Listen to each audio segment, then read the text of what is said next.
Jesus' baptism. When Jesus submitted himself to John for baptism, it was not to repent or to be cleansed of sin.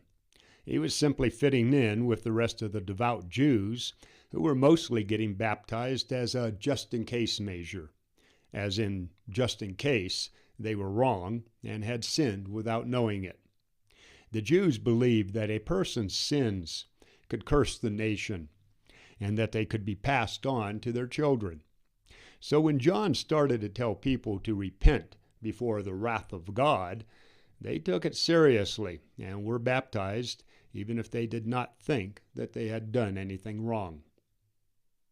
When Jesus submitted himself for baptism, he had mastered the mortal goal of perfecting identification with his thought adjuster, the Spirit of God living in his mind. He was then, in all ways, a perfected mortal of the evolutionary worlds of time and space. Normally, this is when the mature personality fuses with a divine adjuster to become a new eternal soul.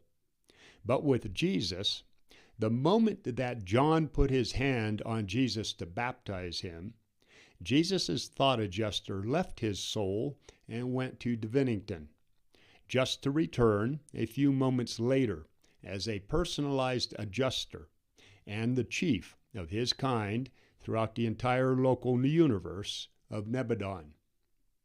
Jesus' adjuster returning to his soul was the spirit apparition that Jesus, John, Jude, and James saw above his head when he was baptized, and that said, "This is my beloved Son, in whom I am well pleased."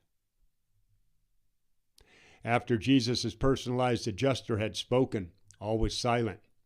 Then Jesus, looking up to a nearby adjuster, prayed, "My Father, who reigns in heaven, hallowed be your name. Your kingdom come. Your will be done on earth, even as it is in heaven." When Jesus prayed, the heavens opened. The Son of Man saw the personalized adjuster's vision of him as a Son of God, like he was before he came to earth, and he would be after he leaves. Of the four of them in the water, only Jesus saw this heavenly sight. Jesus was almost 31 and a half years old when he was baptized.